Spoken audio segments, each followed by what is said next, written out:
Welcome. This is the unit on, it's just exploring, let's see, I think it's exploring quadratic functions. Anyway, this is the first lesson of quadratic functions, and all that we're doing in here is we are translating or sliding. I like the word translate because it looks like slide. We are sliding the graph according to h and k values. This in class was a very fast interactive lesson. So in the past, you've seen absolute value functions in HK, you've seen linear functions in HK, and probably exponential functions in HK. It's the same translation. So we compare it to the parent function. We went ahead and we have graphed right here a parent function. Please read through this. It explains how we get the parent function and why it's called the parent function in case you haven't been in my classes before. And I don't really want to tell you that. I want you to read that and discover that and be able to explain that in class. I will call on people to explain that. Okay, the graph of a quadratic function, this shape right here is called a parabola. Please get that into your vocabulary. As the graph of the parent quadratic function opens up, this is called then a minimum value down here because it's the lowest that you can go on that function. And we remember that sometimes, saying that Minnie Mouse always smiles. It looks like a great big smile. If the graph happens to flip upside down, it would look like a giant frown. And then the vertex point where it would turn is called the maximum because it's the maximum y value in the function. Right here down the center that causes the mirror image between the different halves of the parabola is called the axis of symmetry. Please, please, please use this vocabulary. Just think of the axis on a car and how you pretty much are over top of that axis. Okay, that explains most of that reading down there. Please feel free to go ahead and read it. What is the domain of the x squared function, and what is the range? Well, the domain, remember, goes left to right, and as this graph goes up, it's going out, and there's no limitation. The arrows just keep going out, so the domain would be all real numbers. The range, however, does have a limitation. It has that minimum point. And so you know that the graph can't go below that minimum point. So it would be y is greater than, for this graph, 0, but it is whatever that minimum point is, then it's greater than that. Okay? For what values of f of x equals x squared is increasing? For what values is it decreasing? Well, remember, an increase goes this way on the graph. So if you look up there, it's going this way from your vertex to infinity, positive infinity. If it's decreasing, it's going this way on the graph, and you're going down this way. So as you go left to right, it's going down this way. So you can see that's the decrease, and that would be from negative infinity to 0.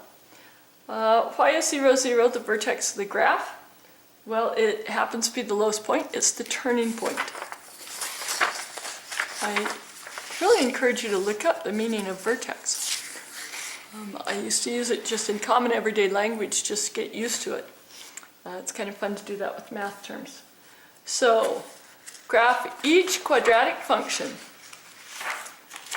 I think this is self-explanatory.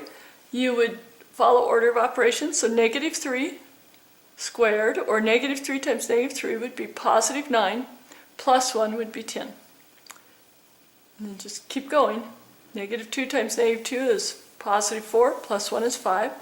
3 times 3 is 9, plus 1 is 10. So you'll see these numbers have a repetitive pattern to them. And then come over and graph this on the graph right over here with the parent function. And you will begin to see what that shift does to the graph, because it's going to move it from here. Okay, I don't want to spoil your surprise. Next one, Again, follow the order of operations. I would go ahead and plug in the same values that they had for the domain up above. They work well. And plug them in and show what the shift is here. If you've been in my classes before, I still want you to do this just to show the shift and remind yourself how we get that. Okay, identify the vertex of the graph in x squared plus 1. So go back up to the graph that you did in part A and identify where your vertex is. It will be this turning point on your graph up there that you've graphed. Give the domain and range of the function. Again, the domain will be all real numbers. The range is going to be affected by where the minimum point is. Okay? And then they want you to explain the translation or the slide that you did. You went one unit either up, down, to the right, or to the left. So make sure and tell me on that. Okay, the next question is identify the vertex of the next graph. They want you to identify the domain and the range. Again, the domain will be all real numbers. The range will be where your minimum point is. And describe the graph as a translation. So you need to explain which way it slid. Okay. Next page, describe this graph. Now this is kind of cool because you haven't graphed this one. It's x squared plus 5. Give the translation. Identify where the vertex would be and give the domain and range. If you're unable to do that, please come see me. We need to practice a little bit. It won't take long. Your brain just needs a little more information and watching the pattern to get it. But please come see me so that we can help you to discover that. Then on this, they want you to just explain what the k-shifts are, how you can tell which direction it's going up or down, and then they want you to explain how you find the vertex just by looking at the equation. So you're going to have to explain how that k shows up in the vertex. And then also they want you to explain the domain, which is all real numbers, and the range, which is y is greater than or equal to. And then you'll have to explain where you're getting the number, and you should have seen that in those 3 problems. So come see me if you haven't. Now we're going to look at another translation, and this is a different location in the equation. This is inside the parentheses with the x. So it's going to shift it a different direction. Let's go ahead and plug these in. Negative 3 plus 1 is 2. I'm just going to write that so you can see how I'm doing it. Plus 1 equals negative 2 squared, which equals 4. Okay? Negative 2 plus 1 equals negative 1. Negative 1 squared is 1. Now you go ahead and do the rest. And some of these may get really high where you can't show them on the graph. It's okay. Just show what you can. They gave you the points. And you'll see a shift that this parent graph slides some direction because of that plus 1. Now we're going to go down to the minus 3. I'm going to bless you and give you some points that really help you discover where this graph goes. 0, 1, 2, 3, 4, 5, 6. And again, you would go 0 minus 3 is negative 3 squared. Negative 3 squared is 9. Okay? 1 minus 3 is negative 2. Negative 2 squared is 4. Okay? So now you plot the point 0, 9. Go to 0, go up to 9. Almost off the graph up there. Go to 1, you go to 4. Over to 1, up to 4. Put a point there. You'll start to form the graph. And then you can answer these questions up here about those graphs, and then they have you extend how the h is affecting the translating and things. Remember though that h does not affect the domain. Domain is always all real numbers. And h moving side to side does not affect your range either, which you'll see in those problems. So, okay, so now we come down to looking a little bit more at the patterns of what's happening here. Here it says, write the equation of the quadratic function whose graph is shown. So the first thing that they want you to do is they say, compare the given graph to the graph of the parent function, and complete the table to describe how the graph of the parent function must have translated to get to the graph shown. Well, the parent function goes through 0, 0. So we know that it shifted 1, 2, 3, 4 to the right. So we just write 4 to the right. And then it shifts down 1, 2, so 2 units down. Okay, determine the values of h and k. You may already have them down, but if you don't, then step through this and fill in the blank. I think the blanks are self-explanatory, so I'm not going to go through them. You can do that, and then once you get that done, what you're expected to do is come up and answer a couple of questions reflecting back on the quadratic function and what patterns you've seen. I do expect to see these filled in. I don't think that you'll have any problem. I do want to point out that your vertex, your minimum or maximum is your vertex, and it is always equal to hk.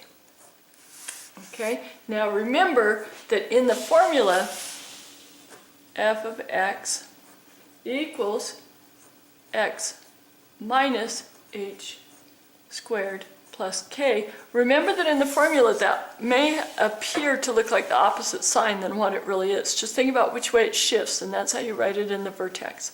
And just remember that in the formula it's actually got a negative in the formula, so it appears different. Here, these are pretty fast. They want you to just look at the shifting and graph them. Please do them all in pencil and come in and have me check those. And then back here, this is a pretty neat section. They give you the graphs and they want you to identify what the equation is on these upper ones, just like what we did at the end. I do want to do just like this one with you. It says one function is given, x minus 7 squared plus 6. Another function is graphed. Which function has the greater minimum? Okay, well, my minimum here, remember the minimum is your y value. My minimum here is positive 2. My minimum here is the k value, so it's plus 6. And I think I said the y value here, I meant the k value here, the shift up. So it says, which has the greater minimum?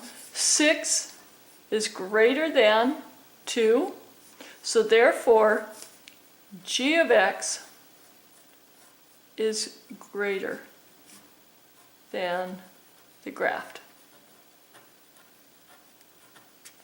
Okay, so that's how I'd answer that one, and this one will be similar to that. Down here it's identify the vertex just given the function. Also give the domain and range. Please practice that. Suppose you translate the graph of x minus 4 squared plus 3 left 4 units. Well, if we go left, that shows up as a positive 4 in there because it's a minus of minus. And we go down 3 units. What's the resulting graph? Well, just add those together. 3 minus 3 would be 0. Negative 4 plus 4 would be 0. Your resulting graph would be f of x equals x squared. Be able to do this skill where we add and translate functions from one to the other. Okay, we'll see you in class. Thank you for tuning in.